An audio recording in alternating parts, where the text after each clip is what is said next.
My name is Evelyn Hart, and I'm 74 years old, which means my hands have learned 1,000 quiet skills: how to fold bedsheets tight enough to look like peace, how to stretch a pot of soup into 3 meals, how to smile at the grocery clerk even when my heart is bruised. It also means I've learned something people don't teach you when you're a girl.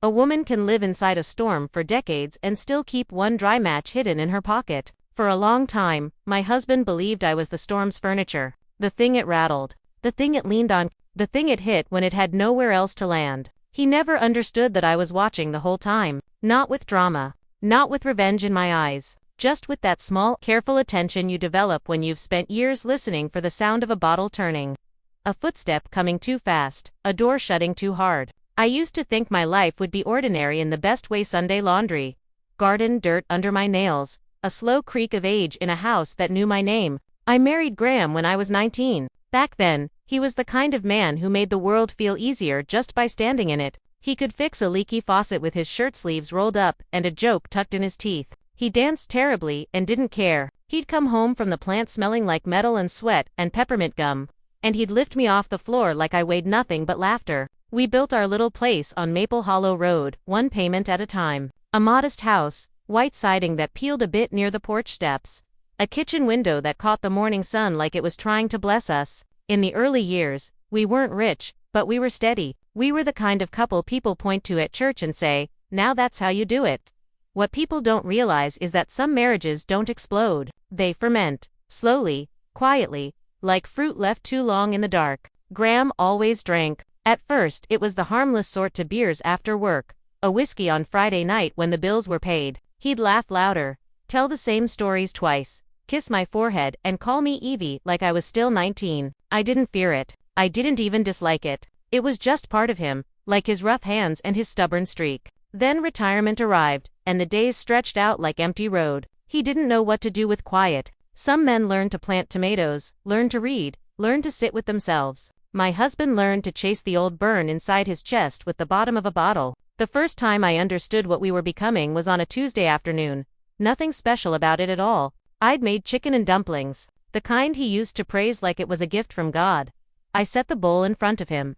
Steam rising, the smell of pepper and thyme wrapping around us like a warm blanket. He stared at it as if I'd handed him an insult. "This is what you call food," he muttered. I laughed because it sounded like a joke. He didn't laugh back. He pushed the bowl, the dumpling slid, the broth splashed, and a little river of hot soup ran across the table and dripped onto my lap. Not enough to burn skin, but enough to make my whole body jump. His eyes had changed. That's the part people don't understand unless they've seen it. Eyes can be the same color and still become a different weather. His were gray-blue, like winter sky. And that day, that winter moved in. "You can't even get one thing right," he said, telling it to the table more than to me. One thing.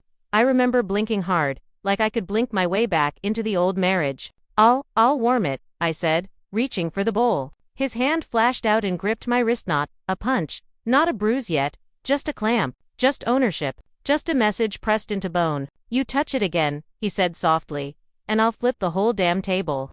That was the first time fear entered my kitchen. It didn't kick the door down. It didn't scream. It just sat there quietly, like a new chair nobody asked for, and it never left. After that, the house began to smell different. Not just like stale alcohol, but like tension, like something sour behind the walls. I learned the schedule of his drinking the way you learn the schedule of weather. I could tell by the sound of the ice tray, by the way he cleared his throat, by the way he moved through the hallway too heavy, too fast, like he was trying to outrun himself. When he was sober, he would be quiet and shameful, a man folded inward. He'd avoid my eyes. He'd fix little things around the house as if repair could replace apology. A loose cabinet hinge, a squeaky step, a dripping faucet. He'd act like we were normal again, and I'd play along because hope is a habit, even when it hurts. When the whiskey took hold, the other man came out. The one with cruel humor and quick anger. The one who turned every small mistake into a courtroom trial where I was always guilty. He'd blame me for the friends who stopped visiting, for the bills that went unpaid because he'd drained our account for just one more.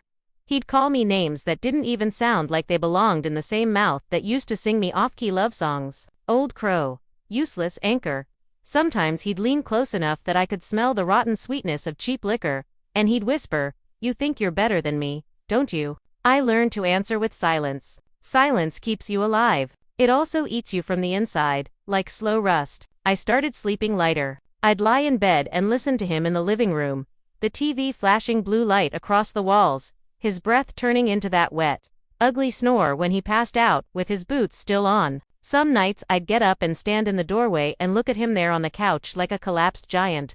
And I would wonder where my husband went. Was he still inside that body somewhere, curled in a corner like a frightened child? Or had the whiskey hollowed him out and left nothing but rage wearing his skin? I didn't talk about it. Not to my daughter. Not to anyone at church. Not even to myself in the mirror. I had been trained by life, by my own mother's careful warnings, by the old rules women carry like inherited bruises. What happens in a marriage stays in a marriage. And besides, who would believe an old woman who still baked pies for potlucks and smiled like everything was fine? That's how these stories keep breathing. Everybody believes the mask. But there was a turning point, and it wasn't the first time he threw something. It was the first time he said it out loud with a smile. It was late November, the kind of night where darkness comes early and sits heavy. I'd been mending one of his old flannel shirts at the kitchen table, needle flashing in the lamplight, because muscle memory still tried to care for him even when my heart was exhausted. The door burst open so hard the frame shook. He stumbled in, soaked in cold air and whiskey fumes, cheeks flushed, eyes bright with that dangerous shine. "Where's my dinner?" he barked. I didn't answer right away. I was still measuring how far gone he was. I could tell by the slur, by the sway, by the way his gaze couldn't settle. "It's on the stove," I said, keeping my voice flat. "Kept it warm." He marched into the kitchen, yanked the pot lid off, and the metal clattered to the floor. "This," he shouted, "this is slop." Then he turned and came toward me. Not fast, not with fists. With that slow, deliberate approach that's worse than a punch because it tells you he's enjoying the fear. He leaned down until his breath hit my face. "You know what you are," he said. My throat tightened. I didn't speak. He smiled, and the smile was not my husband's smile. It was sharp. It was pleased with itself. "You're my landing pad," he said. "My place to dump it all. You're my punching bag, Evie. Punching bag. Like I was an object. Like I existed for impact." Something inside me went still. Not numb, not broken. Clear. He raised his fist. For one long second, I saw my own future, the day he finally hit hard enough to leave me lying wrong on the floor. The day my daughter would come and find excuses because it was easier than facing the truth. The day my grandkids would remember me as a quiet woman who disappeared without a fight. He didn't strike my face that night. Instead, he slammed his fist into the wall beside my head. The drywall cracked. A framed photo of my granddaughter in her graduation cap slid sideways and fell. The glass spiderwebbing with a soft heartbreaking sound. I flinched so hard my chair scraped. Graham watched me cower like it was entertainment. Then he grabbed my arm hard, fingers digging deep and yanked me halfway up. "And you'll keep taking it," he hissed, "because where else you gonna go? Who's gonna want an old thing like you?" He shoved me. My hip hit the corner of the coffee table like a bell rung inside my bones. Pain shot up my side. White and immediate. I slid to the floor, breath knocked out, tears coming without permission. He stood over me for a moment, chest heaving, eyes wild in, then he turned and stumbled down the hall as if nothing happened. He went to bed. I stayed on the floor. That's the part people don't tell you. Abuse isn't just the violence. It's the way the world continues. The way your abuser can fall asleep while you lie on the rug trying to remember how to breathe. I didn't cry for long. Not because I was strong. Because something older than strength woke up in me. Survival. I got up slowly, using the couch for leverage. Every movement hurt, but the pain was clean compared to the sick ache in my chest. I went into the bathroom, turned on the light, and looked at my reflection. I saw a woman with gray hair pulled back too tight, eyes red-rimmed, mouth trembling, and I said out loud, to the mirror, "Not again." The words came out soft, but they landed like a vow. That night, I didn't just decide I wanted out. I decided I would prove what was happening, because I knew how this worked. I'd seen it happen to other women in whispers. When the police come, they ask calm questions while your abuser stands behind you looking injured, looking confused, looking like the victim of a hysterical wife. They look at bruises and call them accidents. They look at fear and call it exaggeration, so I needed something he couldn't. Charm. Something that didn't shake. Something that could speak even when my voice got small. The next morning, while he slept off his poison, I went to the linen closet and pulled out an old ledger book, thick pages, cloth cover, the kind of book meant to keep track of money or inventory. I opened it on the kitchen table and stared at the blank page for a long time. My hand trembled. Then, I wrote the date. I wrote what he said. I wrote what he did. I described the crack in the wall, the photo frame, the exact spot where my hip hit the table. It felt like swallowing glass, but with every line, something in me steadied. I hid that ledger where he'd never look inside.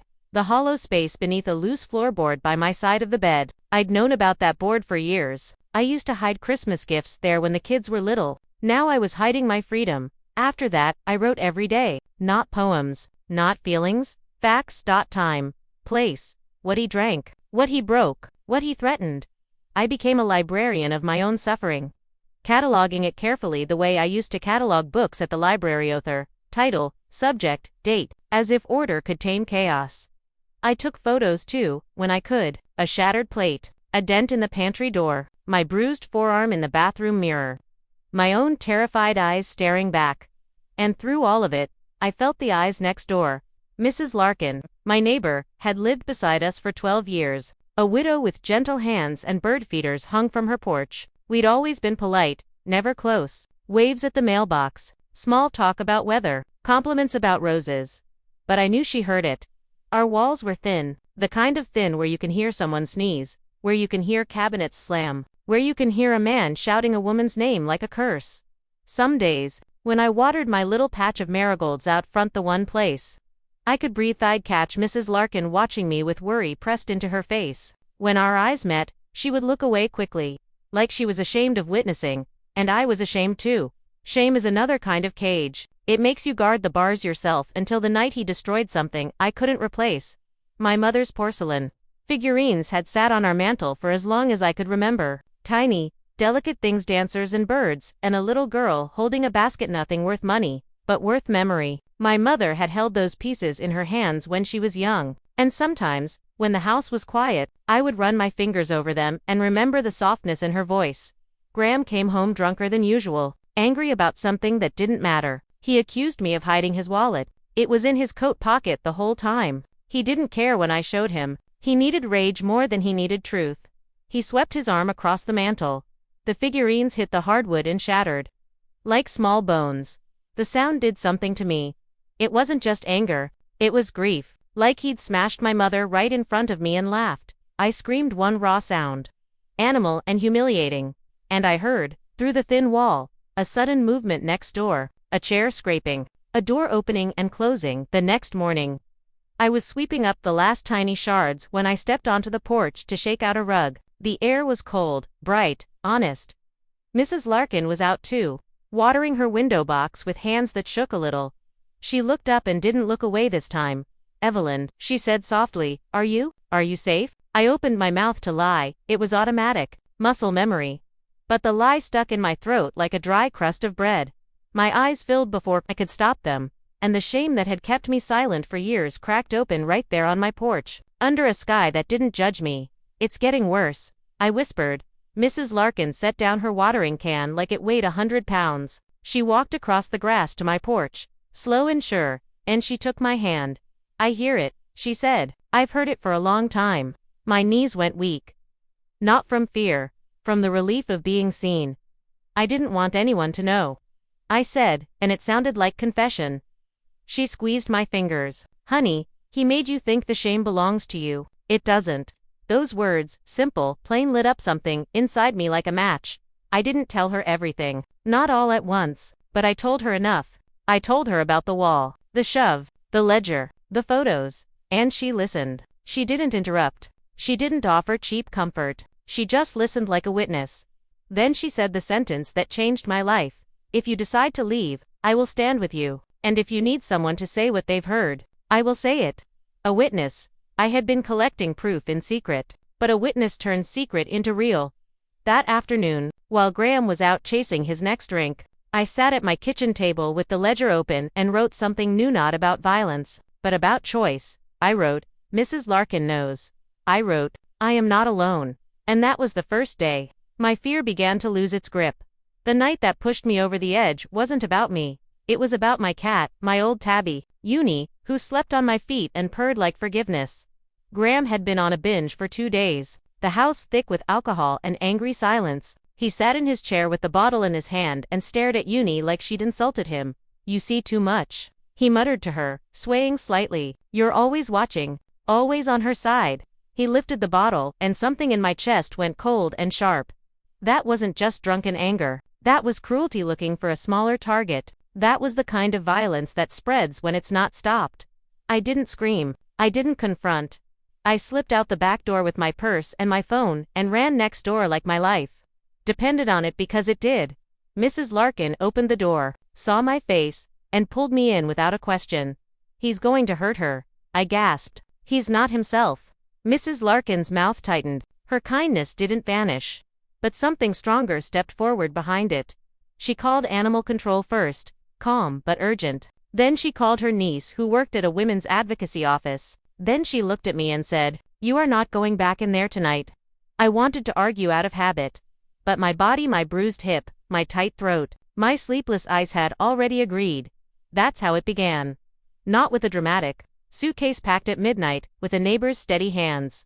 With a phone call. With a woman my age finally admitting that love does not require you to be a target. In the days that followed, I stayed in a small temporary apartment arranged through advocacy, services clean, plain, safe. At night, I would lie on a mattress that didn't smell like whiskey and listen to the unfamiliar silence. Silence can be frightening when you're used to chaos. It makes space for memories to climb out. Sometimes I'd wake up and reach for my ledger like it was a rosary. Sometimes I'd cry without sound, because my body didn't know how to stop bracing. But every time fear told me I was overreacting, I'd open my notebook and read my own handwriting, the dates, the threats, the smashed pieces of my life. And I'd remember, the truth is not an opinion. When court came, I wore a simple navy dress and my best cardigan. My hands shook, but my voice didn't break. Not because I wasn't terrified, because I had evidence now, because I had a witness, because I had a lawyer who looked at me like I mattered. Graham sat there looking smaller than he ever looked at home.